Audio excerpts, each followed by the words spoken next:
you a call so that we can... Oh, we're live.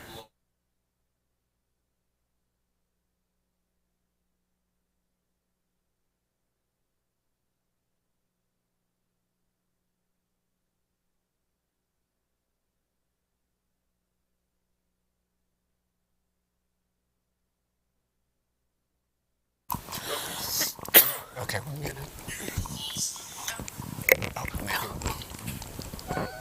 Awkward. Okay, what's Debanny and TJ tell me, or what's the y'all tell me? We're ready whenever. Yeah.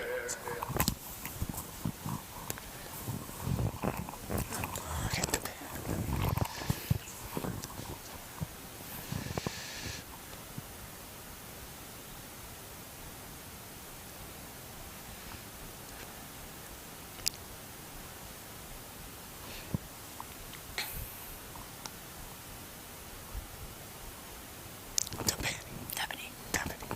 Just think Annie after. Just think after Annie. I don't know why this is so tough. Okay, Think Annie after. I'm so sorry. You're okay. 3, 2. It's the best time of the year for any college hoops fanatic. That's right, March Madness. With chaos, upsets, and more, all to come with the NCAA tournament begins. This is TSTV Sports Bracketology Special.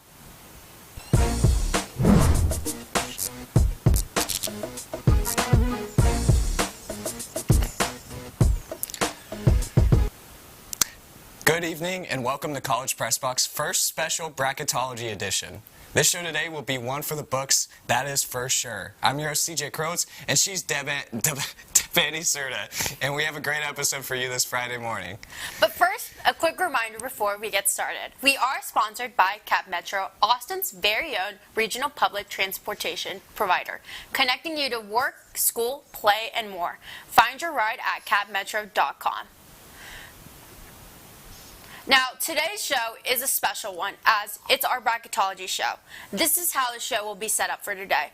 We'll first bring in 4 men's bracketologists breaking down each possible matchup in their respective regions. Followed right after the women's bracketology, we will round off with our Texas expert and how far both the men and women's teams may go in the stands.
Starting us off is our very own Zach Davis with the West region. Now, Zach, how are you doing today? I'm great, Deb. How are you? I'm doing good. So, we can more than likely expect these teams to be in here with Purdue being the #1 seed today.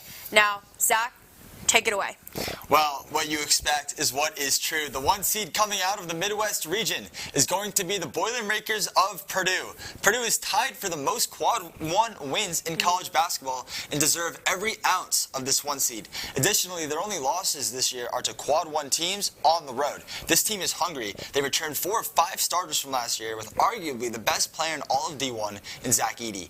Edey has not won a tournament game since his loss to Fairleigh Dickinson last year. his team's had a 1 seed, a 2 seed, and 4 seeds in his past 3 years. This is the big fella's final ride, and expect him to find some success amongst the madness as they start their road to Phoenix with a win against either Fairfield or Southern. Now coming in at the 2 seed, Iowa State taking on 15 Morehead State. Iowa State finds themselves in the 2 spot after myself projecting them to beat Kansas and Houston to win the Big 12. They're playing great basketball, and these fellas are good. They rank 2nd defensively in all of college basketball on KenPom and 2nd in forcing turnovers. They like to run the court, and going against a team in Morehead State that only has 8 guys in the rotation and turns the ball over a lot, Iowa State is going to run to the round of 32 in this one. Now my 3 versus 14 matchup is Auburn versus High Point. Bruce Pearl, Johnny Broom, and the Auburn Tigers find themselves with a 3 seed as they are taking on 14-ranked High Point, who is making their first March Madness appearance in school history. Sadly for the Panthers, the Tigers will run them down. Auburn boasts the 5th best defense in college basketball, and with over 10 guys in their rotation, Auburn is going to cruise to the next round. Now in my 4 versus 13 spot is Baylor versus McNeese State. What a game this will be. Both Baylor and McNeese State rank in the top 10 in offensive efficiency, so expect this game to be a shootout and an unpredictable conclusion. Baylor has that experience playing in adversity. They've had a tough schedule playing in the hardest conference and lost to both Kansas and Houston by a combined score of just 9 points. Baylor is not going to be losing a lot in this game, but if they are, they will find a way to keep the gap close. So Deb, obviously Baylor's going to win, right? Well, you might be forgetting what month we are in. The Cowboys of McNeese are going to go on and win their first tournament game of their 52-year career with a Shahada Wells walk-off 3-pointer to propel his team to the next round and shocking whatever 4 seed they play in the process, Baylor or the field. 5 versus 12, SDSU versus James Madison. San Diego State finds themselves in the 5 spot, the same seed where they finished in the national championship just last season. 4 or 5 starters from SDSU were on that roster, and man, does this team have experience. They rank 9th in defensive efficiency and are led by senior center Jaden Lee, ranked 4th in the Player of the Year race by KenPom. Their 5 conference losses all come from away games against schools either in the field or on the bubble. The Aztecs have a difficult first-round matchup, however, taking on James Madison, the Dukes, who last made the tournament in 2013. The Dukes are led by junior forward Terrence Edwards and senior center TJ Bickeraff. This team is great at defending the perimeter and forcing turnovers. They are old too, being the 11th most experienced team in all of college basketball. Expect both these teams to raise some noise come mid-March. Now, my 6 versus 11 matchup is Wisconsin versus Washington State. Not to bash any Badgers fans, but Wisconsin's fall-off has to be studied. They have lost 7 of their last 9 games and peaked at number 6 in the AP poll.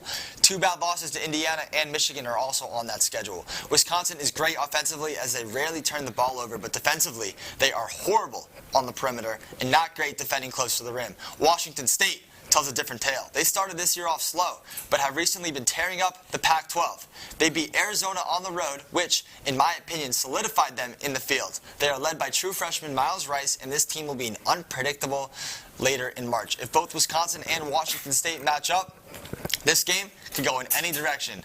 Now, my 7 versus 10 matchup is Villanova versus New Mexico. Welcome to the month of Nova basketball, Deb.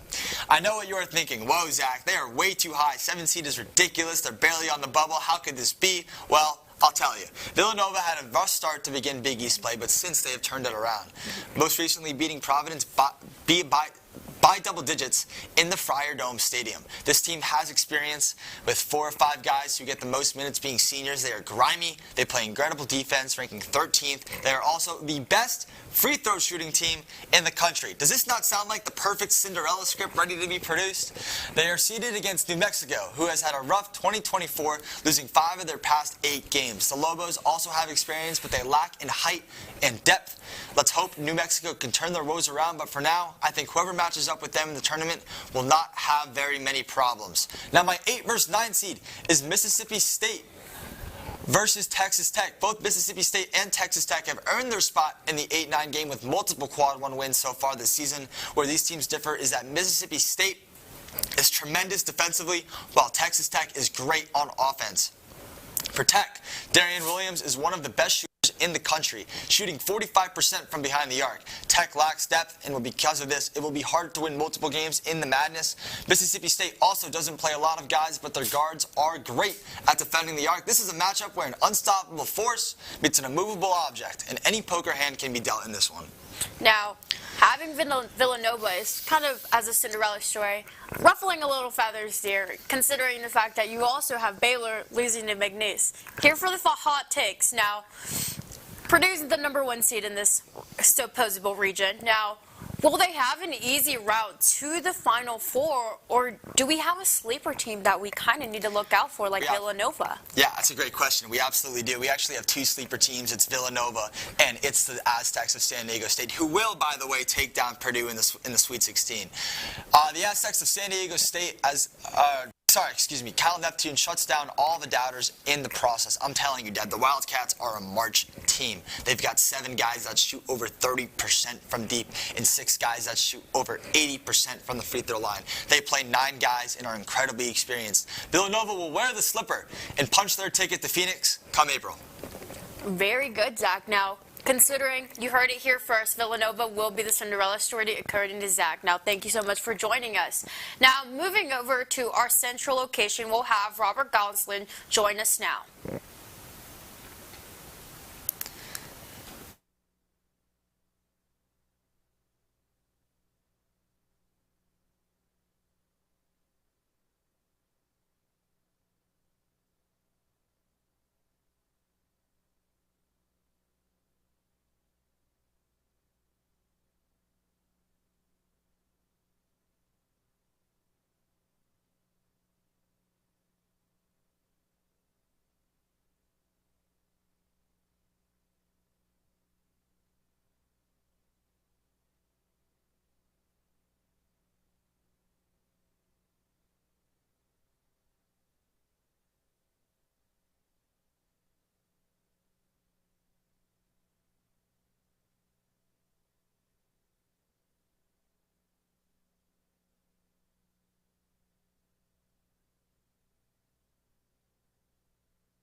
Joining us now is Robert. Robert, how are you doing today? Doing great. Happy to talk about some March Madness. Of course. Now, let's get right into it. Now, I like this region that you have picked out. You got the Houston Cougars, who just received Big 12 Conference Championship this season, and have also reached the #3 spot in the AP poll. Now, Robert, take it away. All right, so like you said, at the 1 seed, I got Houston on the bubble matchup playing either Lipscomb or North Carolina Central. So here we are. This first matchup is no outlier when it features one of the best teams in the bracket that we just mentioned, the Houston Cougars. The team with the best quad win record in all of college basketball. That's 12-3, and also going undefeated in quads 2, 3, and 4. The Cougars are also the best team in college basketball in scoring defense, allowing their opponents to only put up 57.3 points per game on average. Now, let's go to Lipscomb. out of the Atlantic Sun. This team has shown up all year, beating Florida State on the road and barely losing to Arkansas. Don't be surprised if they're the yearly 16 seed that somehow gives a 1 seed a run for their money. Not saying they would win, just giving them a run for their money in the first half. For the NC Central Eagles, Fred Cleveland Jr. leads the front with 15.7 points per game and a field goal percentage above 40. Regardless, expect Houston, a veteran team looking for revenge this postseason by making it further than the Sweet 16 and possibly to the Final Four. Now on to the 2 versus 15 seed matchup, Marquette versus Eastern Washington, the battle of the Eagles. So we have Marquette taking on Eastern Washington here. The team from Milwaukee shouldn't have anything to worry about. They can put up their trust in Tyler Kolek, a top 5 player in college basketball and arguably one of the best guards, leading the NCAA with over 7 assists per game. Meanwhile, Eastern Washington has been on fire since the middle of the season, going 17-3 since December 28th. Regardless, Marquette shouldn't struggle here, but this should still be a fun one to watch. Now on to our 3-seed team, Duke versus Charleston. All right, now everyone, we have to take a moment here to appreciate how fun it's been to watch Jared McCain and how much fun he's having this season. He's the heart and soul of this team, and for the first time since Coach K's departure, I kind of feel like Duke has gotten their identity back a little bit since 2021. So Duke has been lights out whenever he's been able to shoot. That's McCain we're talking about. He's been lights out when they're able to shoot a 3. 5-0 when McCain has hit 3 3-pointers in a game this season. Meanwhile, Charleston is a hot team out of the CAA with only 3 losses in the conference. This team hasn't lost since February 1st. This matchup could also very well be an upset, so if Duke wants to avoid that, they'll have to shoot the 3 well, especially Jared McCain. Now moving on to our 4th versus 13th seed matchup, Illinois versus Stanford. The Fighting Illini, 12th overall in Ken Palm, and a win against Florida Atlantic early on in the season.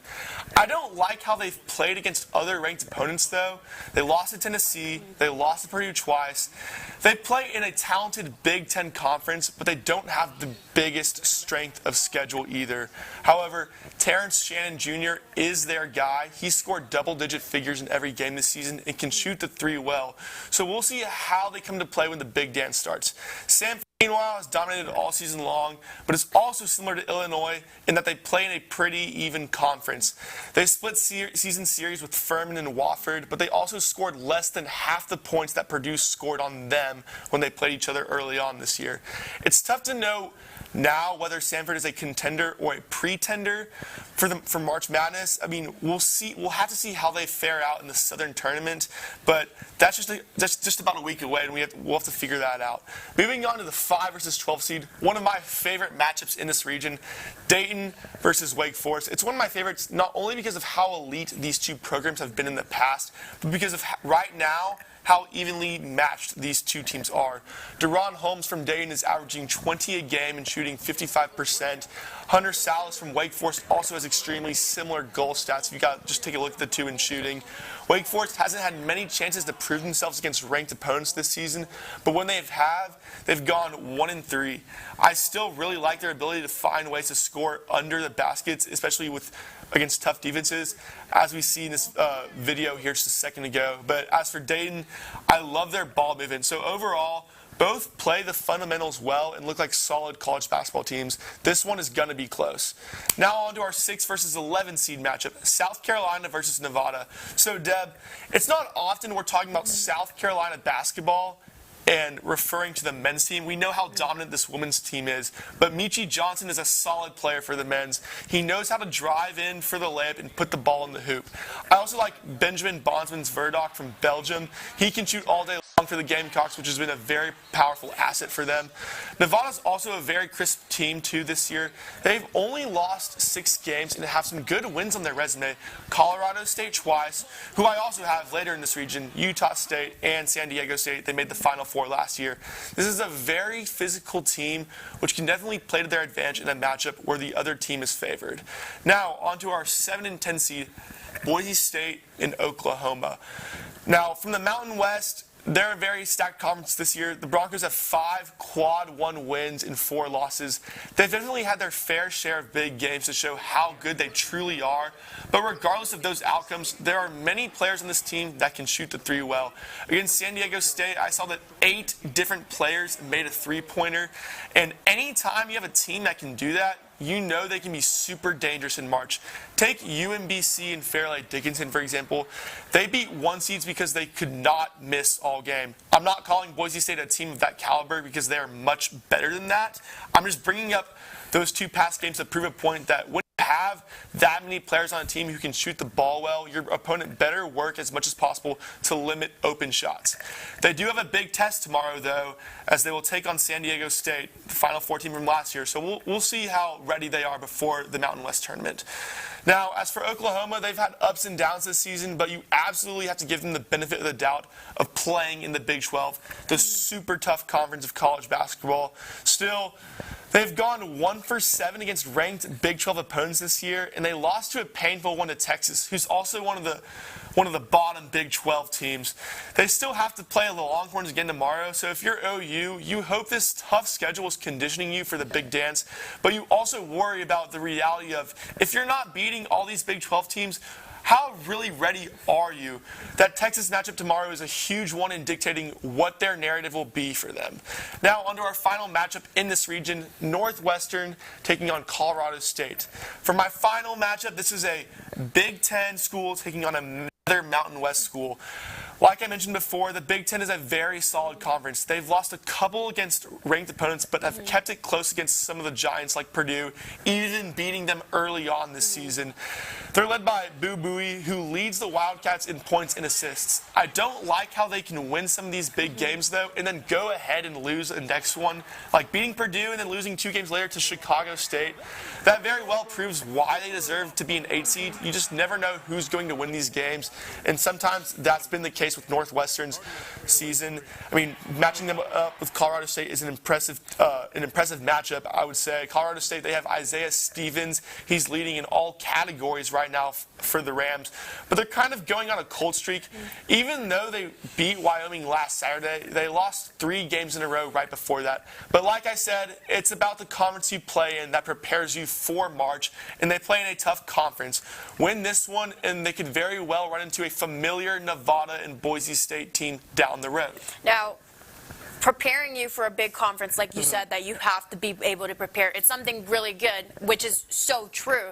Now, I think everyone would like to see someone give Houston a run for their money, just because you really can't stop Jamal Shead. Now, speaking of the Cougars, will they have an easy route to the big show, or will a team upset them? And who makes it alive to Arizona? Right, so like I said earlier, Houston's a very veteran team. It's not going to be an easy path through them, but Houston, they have all these different types of players like Jamal Shead, Javier Francis, and believe me, there's no bias here because other than being a Longhorns fan, when I'm back home in Houston, I'm an Owls fan. I root against Houston's rival, Rice. I mean, growing up, I just purely see it as Houston, though, as it's their year to finally make it back to the Final Four. This is a very experienced team. You've got seniors L.J. Cryer and Jamal Shead at the guard positions, senior Jawan Roberts down low to rebound, and junior Javier Francis, like I said just a second ago, helping out. Ever since moving to the Big 12, they've proven that they belong there, beating plenty of ranked teams. They ranked first in all of Ken Palm. They still haven't beaten Kansas yet, but they have a chance at doing that tomorrow, and I think it'll be a good prep for them before the tournament. We'll be seeing the Cougs in Arizona come April. Thank you so much for that, Robert. When we come back, we will talk a little more about the South region.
little trip down south for our next region. Joining us now is Jason Kinander. Jason, how are you? Awesome being here, Debanny. My favorite time of the year is March Madness. I'm so excited to preview this region. So many matchups that I truly love and hope come to fruition in the next couple of weeks. Well, let's get right into it. All right, let's go ahead. What do you have for us? So my number 1 seed versus 16 seed matchup is Tennessee versus South Dakota State. Now, I'm a big fan of this Tennessee Volunteers group. They're a veteran team. They can go 11 deep. Big fan of Dalton Connect, who is my National Player of the Year out of the SEC.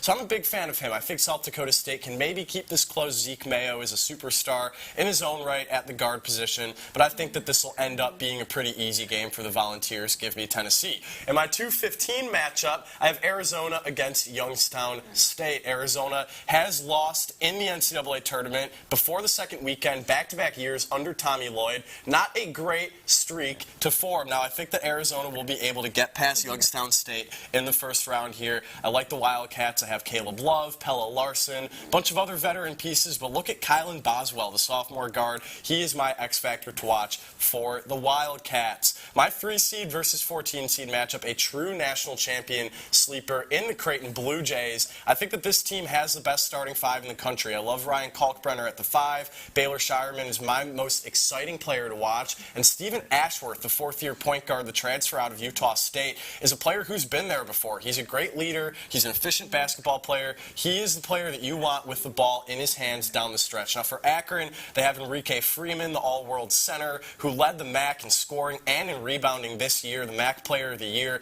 Big player in his own right. I think Kalkbrenner will be able to get Creighton the win. Now, in a super intriguing 4 versus 13 seed matchup, we have the Alabama Crimson Tide, who have not been able to figure out how to play defense all year long, taking on the UC Irvine Anteaters out of the Big West Conference. Now, I think Alabama's safe here. Grant Nelson is a unicorn at the 4 position. Mark Sears is one of the least talked about players in the country, averaging over 20 points per game in the SEC. I think the Crimson Tide are safe here in the first round, but this is a team that I would look to be making an early exit in round 2 because of their tendency to not play any defense. Now, in that notorious 5 versus 12 matchup, my first upset on this side of the bracket, Auburn versus Louisiana Tech. The Auburn Tigers are one of the most difficult teams to read in the country. They are so good at home but can't catch a win away from home. Janai Broom is a lot of fun to watch at the big man position, but I like Daniel Bacho, the 5th-year senior down low for Louisiana Tech, to transfer out of Texas Tech. I think that he's got a big March performance in the wings, and I think that he is going to pull off the 12-over-5 upset for Louisiana Tech. Now to the play-in game on my side of the bracket. We have the 6-seed Clemson Tigers taking on the 11-seed play-in Nebraska Cornhuskers or St. John's Johnnies. This is a fascinating matchup for me. I love the Nebraska team with Keisei Tominaga, the Japanese shooting guard who can stroke it from anywhere, but I also like the St. John's team with Rick Pitino. They're a deep squad. They have some mid-major transfers. Coach Pitino is finally in a win-now spot. I'm so intrigued to watch this matchup. 7 versus 10 seed, my personal favorite matchup of the entire South region. The TCU Horned Frogs against the Princeton Tigers in the 7 versus 10. TCU has had an up-and-down year. They've been as high as a 3 or 4 seed as early as the non-conference slate and as low as right off the bubble just a month ago. But I think that they're going to settle right around that 7 or 8 line. They'll take on the Ivy League champion Princeton Tigers and Xavier Lee. Now, my final 8-9 matchup is Seton Hall against Utah State, a pair of pretty fun teams to watch. 2 very good coach teams in Shaheen Holloway and Danny Sprinkle. I'm very intrigued to watch this. A big player to watch for Utah State is Great Osabor. It says it in his name. He is a great player, the transfer out of Montana State, followed Coach Sprinkle to Orem, Utah, and I think that the Aggies are going to be able to pull off a round 1 win. Well, you heard it here first. We have a big upset. Louisiana Tech taking down Auburn. So we talked a little bit about the South. You're bound to have a few SEC teams, which we named a few, which pops the question. Does this conference have the national championship, and who will survive to make it to Arizona? I do think that the national champion could be in the SEC. And so I'm going to go with the Tennessee Volunteers. I've said that I think that this is the deepest team in the country. I really like what they do with their bigs. Josiah Jordan-James can stretch the floor. Tobe Awaka is a big-time rebounder down low. And their guard play is fantastic. Zakai Ziegler is healthy this year. Jamal Meshack has another year under his belt. Jordan Gainey can make big shots off the bench. But the big man I mentioned before, Dalton Knecht, the transfer out in Northern Colorado, is a real name to watch in this NCAA tournament. If Tennessee can run the table, he will certainly win the most outstanding player of this 2024 NCAA tournament. Now, thank you so much for that, Jason. Now, when we come back, we will talk about our last final region.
Now that we have successfully made it through 3 regions, we are down to 1. That would be the East region. Joining us now is Grabriel Silva. Grabriel, how are you doing today? I'm doing pretty good. I'm ready to talk about the best time of year, March Madness. All right, Grabriel, take it away.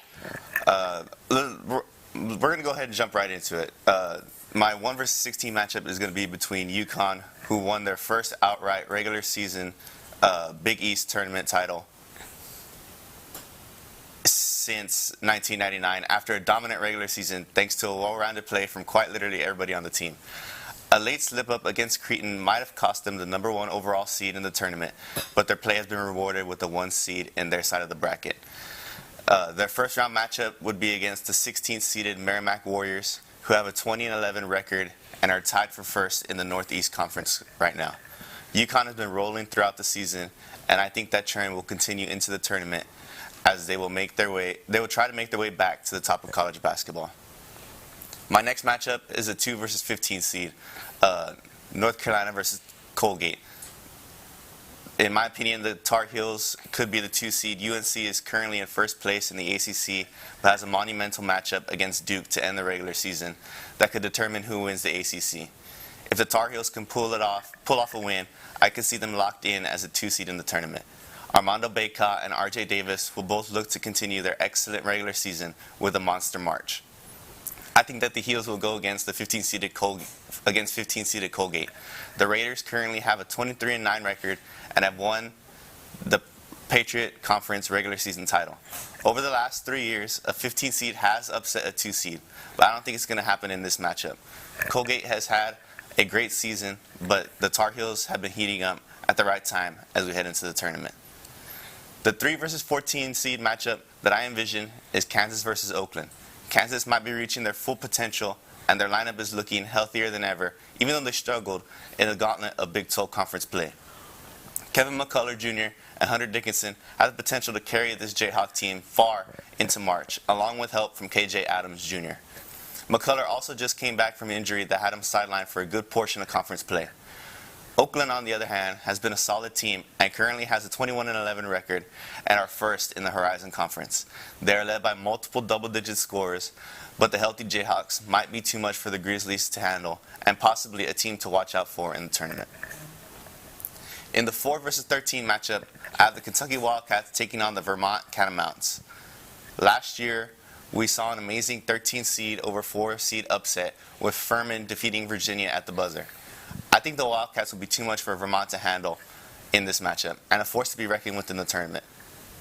Kentucky has 5 players who average more than 10 points per game, and they are led by Antonio Reeves, who averaged 20 points a game in the season. Vermont currently has a 7-game win streak as the regular season winds down to its conclusion, and they had a record of 25-6, which allowed them to finish first in the American East. But Kentucky is going to be way too much for the Catamounts to handle, and they should take care of business in this matchup. Now, this 5 versus 12 matchup features an interesting team in the BYU Cougars. Our very own Jason Kinander thinks this team has Final Four potential, and we all know that guy knows ball. They have a 21-9 record and found themselves in the middle of the pack in Big 12 conference play. They had an interesting stretch near the end of the season when they lost to sub-500 Oklahoma State by 10 points on the road. Followed that up beating number 11 Baylor at home the following game by 7, then turned around and lost to unranked Kansas State by 10 on the road as well, and then they beat number 7 Kansas at Fog Allen Fieldhouse by 8 points. It was a very interesting stretch by the Cougars, but they solidified themselves as a solid middle-of-the-pack team that has proven they can beat anyone. The Grand Canyon Antelopes have a 26-4 record, and their 4 losses were all by single digits. The Lopes were led by Tyon Grant Foster, who averaged 19 points per game. This is a 5-12 matchup that could end up being very entertaining. I could see both teams having the potential to make a run in this year's tournament. This 6 vs 11 matchup between St. Mary's and Indiana State could be interesting as well. The Gales were excellent after a slow start to the regular season, but ended off with a 16-game win streak that was snapped at the end of the year by Gonzaga. They picked up the West Coast Conference regular season title, and their defense has been stellar and could help the Gales in March. On the other hand, we have the Indiana State Sycamores. The Sycamores ended with a 26-5 record and finished first in the Missouri Valley Conference. They are led by Robbie Avila, who just oozes future March Madness legend, kind of like Doug Edert for St. Peter's a couple years ago. Also, an 11 seed has upset a 6 seed every year since 2005, except for the COVID-canceled 2020 tournament. I think that both of these teams will provide an excellent matchup, and it could be an all-time classic if these teams do meet up in March. My 7 vs 10 matchup could be interesting as well, between some solid Florida schools. The Florida Gators had some impressive top 25 wins against Kentucky, Auburn, and Alabama on their way to a current 21-9 regular season record.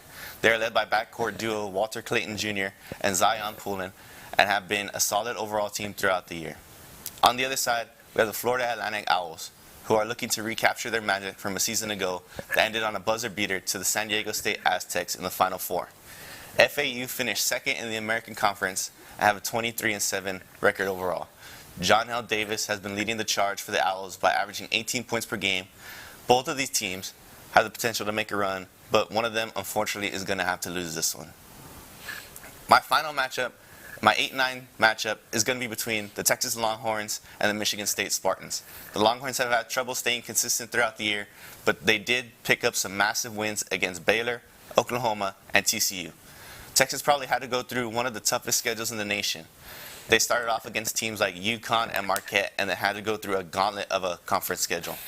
The Longhorns are led by Max Asmus and Dylan DeSue, who can both take over games in March by themselves, but they are going to need more help from their surrounding cast if the Longhorns are going to have any chance in the tournament.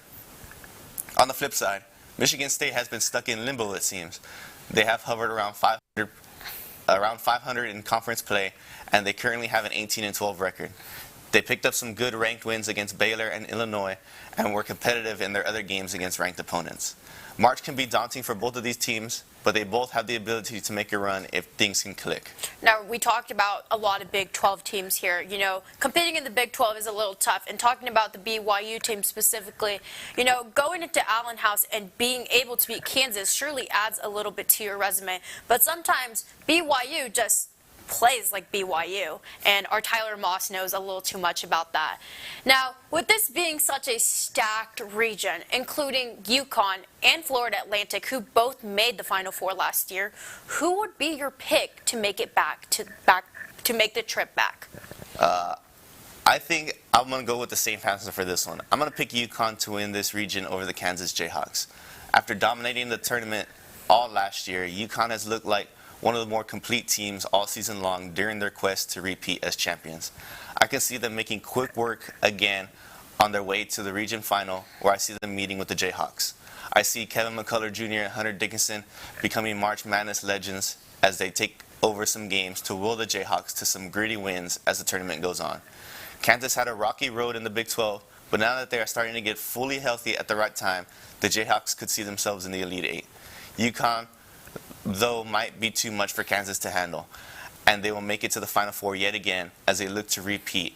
And depending on how the rest of the field shakes out, they just might. You know what? Thank you so much for that, Grabriel. When we come back, we will talk about our women's bracketology.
Welcome back to a College Pressbox Bracketology special episode. In this block, we'll be talking about the women's college basketball. And women's college basketball, it's been such a special watch this year. The sport is growing at an extremely fast rate. So far this season, we've had an undefeated team heading into March. We also had Caitlin Clark become the highest scoring NCAA player, not just in women's basketball, but also in the entire basketball history, men's basketball as well. And we still have a whole month left of basketball. Joining us now is a very special guest, women's basketball analyst Raymond Gorvie. How are you doing, Raymond? I'm doing great. How are you doing, TJ? Doing pretty good on this Friday morning. So, you got some predictions, the facts to show us that heading into the tournament, starting with the Midwest region.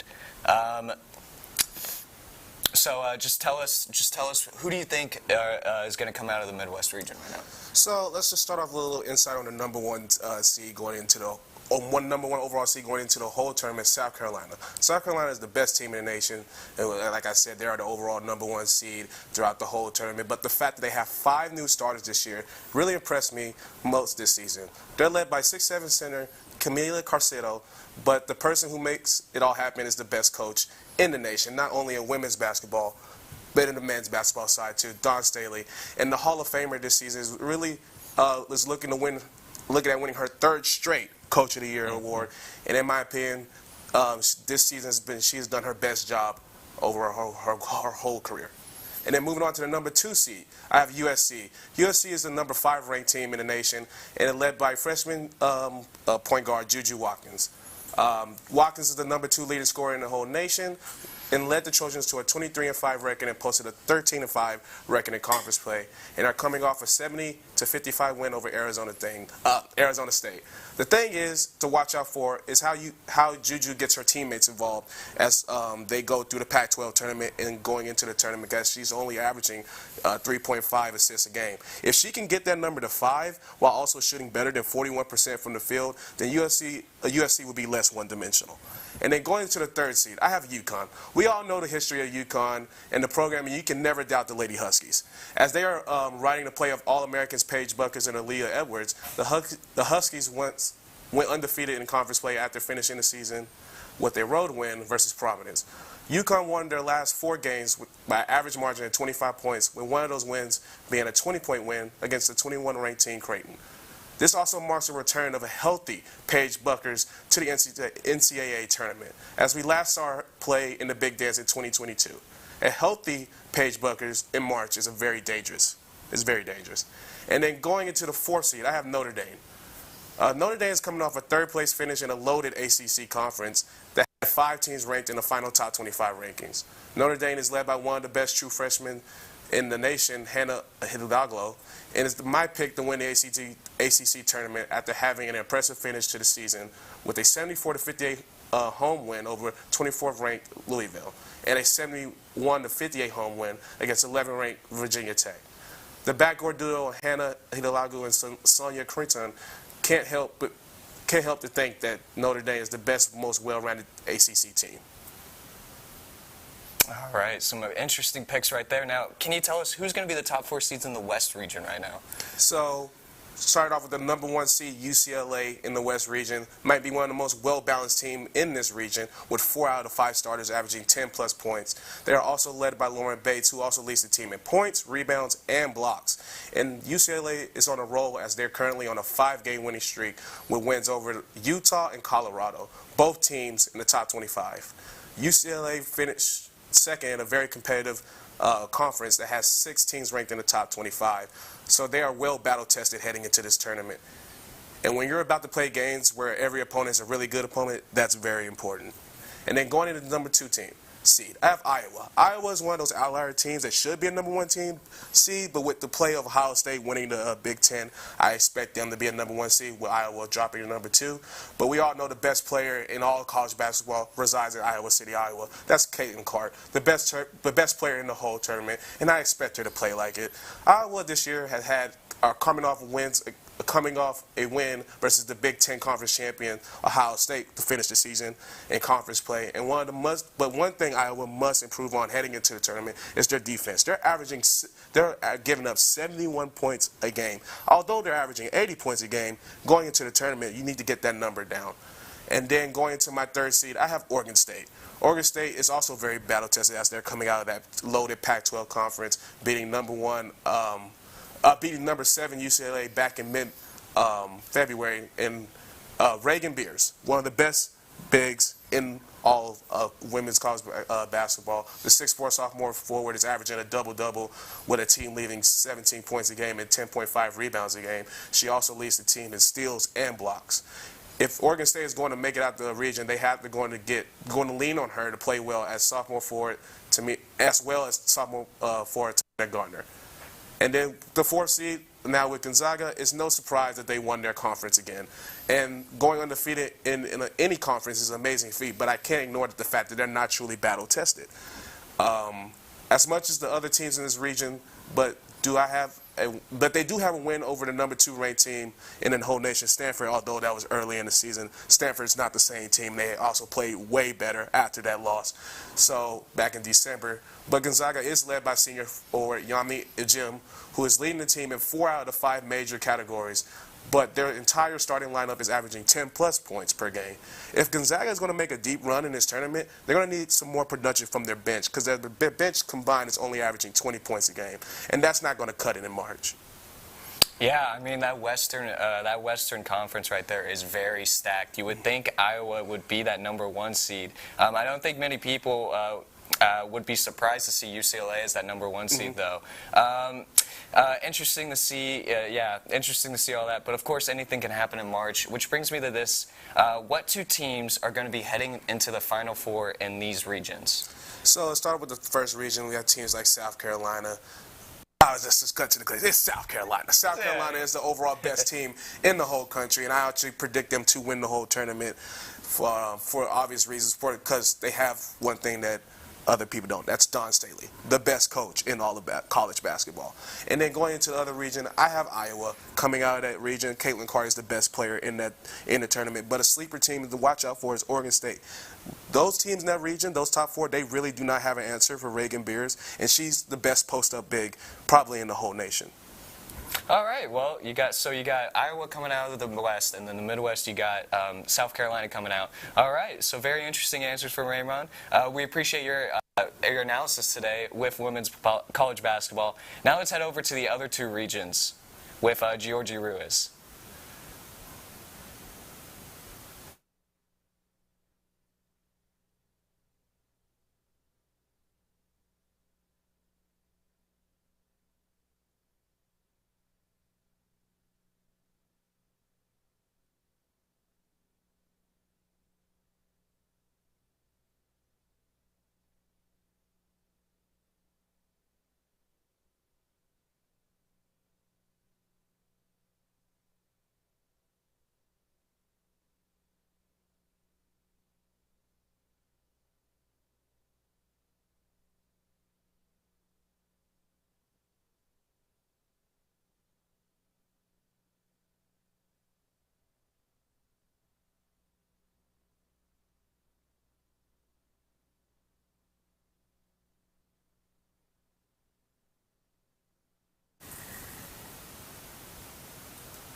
All right, we have another special guest joining us, Giorgy Ruiz. How are you doing today, Giorgy? I'm doing pretty good. Thank you for having me here. I'm really excited to be talking. March is definitely my favorite month of the year. I completely agree with you. Great to see you today.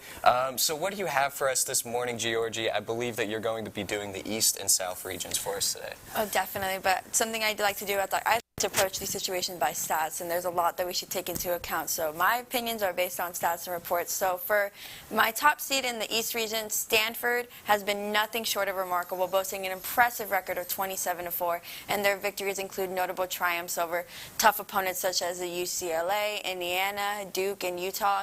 They're showcasing their dominance and resilience on the court, and these ladies have the tournament set in their minds, and our leading stars like Cameron Brink and Kiki Ifrin have been instrumental in Stanford's success. Ifrin averages an impressive 18.5 points, 10.9 rebounds, and 2 assists, while Brink adds to the team's firepower with 17.9 points, 12 rebounds, and 2.7 assists, and an incredible 3.6 blocks per game, making her a formidable force to set for success. But Stanford's success is confined to just individual performances. They have excelled in different quads, particularly in quad one matchups, demonstrating their ability to compete against top-ranked teams. They work good together, and their passing game and resilience to tough teams really just makes their team unified. And as the season progresses, Stanford faces the 11th toughest schedule with upcoming matchups against teams of varying records. And it's no question that these girls have a lot to prove, but if they can do it, they can actually go far. I know Raymond said something about South Carolina, but these Stanford girls are definitely one to look out for. And then in my prediction on the number 2 seed, you got LSU, and LSU, amidst the unpredictability of the women's college basketball season, they are defending national champs, and LSU has emerged as a steady force. Right now, they're riding an 8-game winning streak and securing the number 2 seed in the fiercely competitive SEC tournament. Led by Coach Kim McCulley, LSU has navigated through uncertainties to gain momentum at crucial junctures of the season, and LSU has formidable contenders in the Portland 2 regionals, sharing the stage with top seed Stanford. And despite their impressive streak, LSU finds themselves trailing behind Virginia Tech in the bracket, a decision raising eyebrows given that the Hokies' recent struggles and concern over their star player Elizabeth Keatley's injury. And you know, the intricacies of the tournament seeding and the impact on the injuries of the team rookies have come into sharp focus and is key in this scenario. But key contributors to LSU's rosters include Anish Morrow, who averages 16.7 points and 10 rebounds per game, along with Angel Reese, which everybody knows and loves her, with 19.1 points and 13 rebounds per game. And additionally, freshman Michaela Williams adds to the team's firepower with 14.9 points and 4.9 rebounds in these games. And LSU sets its sights on the postseason. These teams' core players stand ready to lead the charge and deliver strong performances on the court, undeterred by their seeding anomalies or external challenges. And these women, they're defending national champions, are always going to have that firepower underneath them, so they definitely got to keep them in our sights. All right, and for the number 3 seed in the East region, I have Virginia Tech. So shifting the focus on the Virginia Tech Hokies, they clinched a victory over the number 2 NC State Wolfpack over 63-62, led by Elizabeth Kenny's standout performance of 21 points, 12 rebounds, and 2 assists. Their season highlights includes impressive wins over NC State, Louisville, Duke, and Syracuse, showcasing their resilience on the court. With the 7-5 record in Quad 1 matchups, Virginia Tech ranks amongst the top contenders in Division I basketball. As they face the 46th ranked schedule, the Hosties broke an impressive overall record of 23-6 and 14-4 in the ACC, earning them the 5th spot in the AP poll and 4th spot in the coaches poll ranking. And an RPI ranking of 15, these girls are on fire right now. They're leading the charge as they stand out with players with remarkable statistics, including Elizabeth Kinsey with 22 points and 11 rebounds. But like I said, she did have a recent injury, and they're still waiting to see if she's going to play today against, actually I need to redo that, but however, Georgia Moore contributes with 18.7 points and 2.8 rebounds. So even though Kitley might be gone, we still got some really good people here. So hopefully she can make some waves in Kitley's absence, and these statistics underscore their impact and prowess on the court. As the Huskies continue their journey, their focus remains on maintaining the momentum and delivering strong performances. And in the 4th seed I have in the East region is Indiana. And in a remarkable display of prowess, the Indiana Hosers, led by standout players Mackenzie Holm and Sarah Sakala, secured a pivotal victory over the Iowa Hawkeyes, ranked number 6 in AP's top 25 when they went against them, with the astounding 86-69 triumph on February 22nd. Mackenzie Holmes averaging an impressive 20 points and 7 rebounds per game, while shooting an outstanding 67% from the field, showcased her dominance on the court. And Sarah led the charge with her team with the high 25 points, further solidifying her impact as a key player for the Hoosiers. Indiana's notable victories also includes wins over formidable opponents such as Princeton, Tennessee, Maryland, Michigan State, and Nebraska, underlining their competitive edge throughout the season with the 5-3 record in Quad 1 matchups and a 4-1 record in Quad 2. India ranks amongst the top competitors of D1 basketball, and as they navigate through the remainder of their season, Indiana faces a challenging schedule, ranked 40th in toughness, with upcoming matches against teams of various records. But their focus just remains on maintaining momentum and delivering stellar performances on the court. So it's with this East region, it seems like it's going to be really good, and definitely anything could change in a moment, especially with the way that these girls have been playing since the postseason. Yeah, absolutely. You got to love that Eastern region right there with those 4 teams, LSU being the former champion and all the other teams also. It definitely comes up to must-watch basketball. So now we've done 3 regions of the women's bracket. Now we have only the South region left. What are your 4 top teams for that region, Giorgy? Okay, well, my 4 top teams, first we got to start off with Ohio State. Ohio State's, the stats for them, they have been sitting with a pretty 25-5 overall record and a 16-2 on the Big Ten. That's impressive. But now let's talk about their standout wins. Remember that thrilling victory of 192 over the number 6 Iowa Hawkeyes back in January 21st? Cody McMahon was on fire. She was dropping 33 points and grabbing those 12 rebounds. And in that game, J.C. Seljan also made her mark with 24 points, 7 rebounds, and 3 assists. And talk about a dynamic duo. But wait, there's more, because the Buckeyes have racked up wins against top-notch teams like Indiana, Tennessee, Maryland twice, and Michigan State. And they're really showing their strength this season. But now when it comes to their schedule, there is no walk in the park. They're facing the 21st toughest schedule in the nation, but they're up for the challenge. And Sheldon's been averaging about 18 points and 3 rebounds per game with just 29 games played. And it seems like McMahon has been holding it down with 14 points and 6 rebounds per game in the same number of games. And as we keep an eye on these two, they lead the Buckeyes to victory. And Ohio State, they've been a powerhouse all season, so it's definitely something we got to look out for. But number 2, I love my women. These Texas Longhorns, all right, I have to show out for my women. And even they're ranked number 2, the Texas Longhorns are looking pretty solid. Ranked number 5, they got an overall 26-3 record and 13-3 in the Big 12. And remember that game against the Kansas State Wildcats? They took it home with a 61-54 victory, and Madison Booker was on fire, being a star freshman this year. We mentioned it before, as she had to step up to the plate, coming off of Rory Harmon's injuries, but she was on fire on that game with 20 points. But they look like with 20 points on that game, but she's definitely going to be a key player. But Texas as a whole has got wins against big name against UConn, West Virginia, Iowa State, Baylor, and Kansas. And their schedule, they're ranked about 34th in difficulty. And guess this, it's Madison Booker's first time in the tournament. She's been a force to be reckoned with this entire season. And keep an eye on the Longhorns, because as they bring their A game, they're kind of hard to stop. And when you look at Madison Booker's stats, it's pretty impressive. In 30 games, she's been averaging 16 points, about 5 rebounds, and 5 assists per game. Plus, she got a solid 1.6 steals on average. And that's some serious hustle right there. She's been putting work on the court, and no doubt about it, keep those numbers in mind when you watch the Longhorns in the action, because she should be able to be a firecracker in this tournament. And then just moving on with the number 3 seed, in my opinion, it's the NC State Wolfpack. They're holding a strong record in a 25 overall and 13-5 in the Big Ten. Sienna Rivers' electrifying 33 points led them to a 92-81 victory against the number 9 UConn Huskies, showcasing the dynamic duo alongside Isaiah James, who contributed 18 points with wins against top team teams like Colorado, Louisville, Duke, Notre Dame, and Vanderbilt. The Wolfpack is making a statement this season. And now let's talk their schedule. There's no easy feats here. NC State faces the 19th hardest schedule nationwide, testifying to their willingness to take on any challenge head-on in their upcoming class against Duke Blue Devils tonight. Promises to be a showdown that basketball enthusiasm won't want to miss. And as the Wolfpack continues to prove they're a force to be reckoned with on the stage, I can't wait to see them in the tourney atmosphere, because they can definitely make something happen there. All right, but last but not least, on the 4th seed of the South region, I have Colorado. Although these Buffaloes entered the tournament with the momentum and confidence following their commanding victory over Oregon, the double overtime loss to Oregon State undoubtedly casts a shadow on over their initial optimism. This unexpected setback, especially after a signature win against the number 2 Stanton Cardinal, brings forth an intriguing dynamic to their tournament attitude.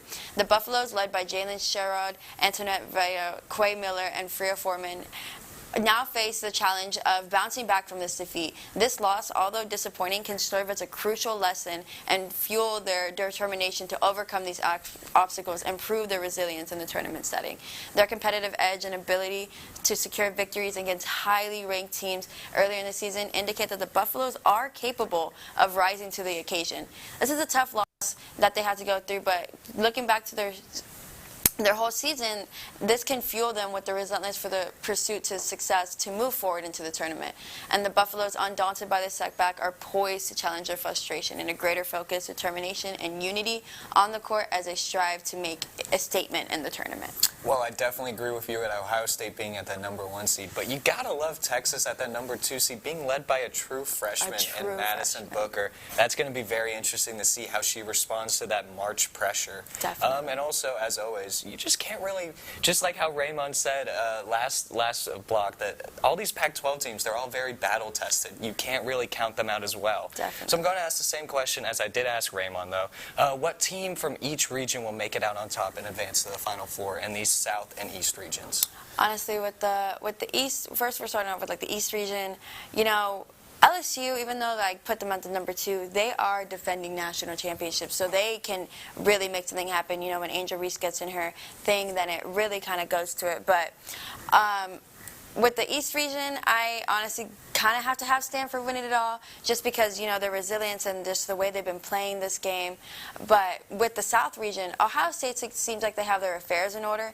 But I feel like it's time for Texas to get its comeback story. So if the women can hold it down, they can go deep into this bracket. And like you said, being led by Madison Booker, a true freshman, it'll be very, very interesting to see how she adapts to these new situations and everything. And, these girls just have some chemistry. So I feel like if they can they get it going, they're going to be definitely a powerhouse that can take us all the way to the Final Four. Absolutely, and they also have that veteran presence with Taylor Jones, Shaylee Gonzalez being there for a while. They kind of know how the logistics and all that of March basketball is. When you have like Shaylee and Taylor, like they can definitely like walk her through it because it is an intense atmosphere. I mean, last year it was a little hard for our girls, but I feel like if we can just bounce back and just keep our sights ahead, we can go far in this. Absolutely. Well, thank you so much for your analysis today, Thank you so much Giorgy. for having me. I have a really good feeling that this March will be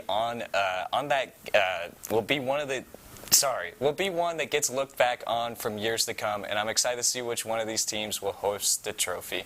That's going to be all for the women's bracketology, but we still get a lot left for you. When we come back, we have our fearless leader, Jason Kinander, joining us live from Waco, Texas, to talk Texas basketball and how they will succeed in the tournament. You won't want to miss it.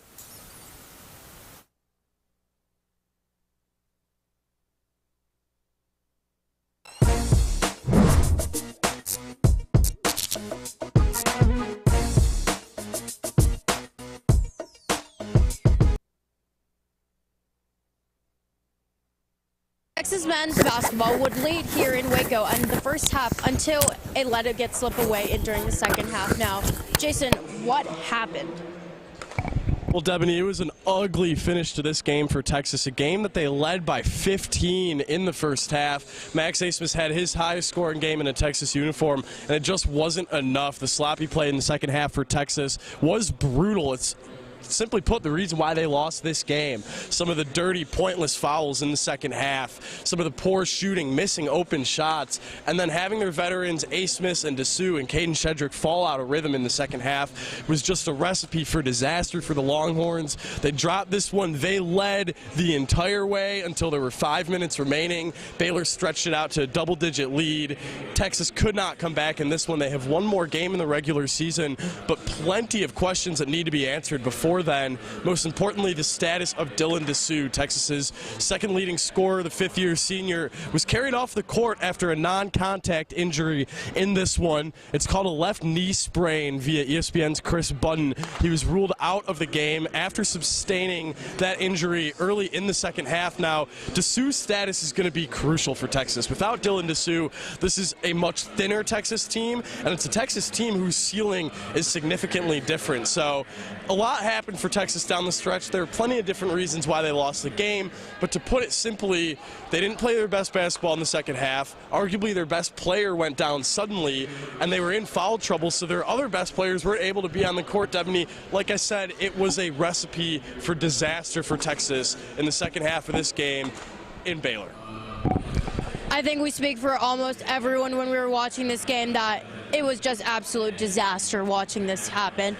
Now, switching gears over to our Texas women's team, what do you think they need to get done? Obviously, they finished out conference play against BYU on senior night.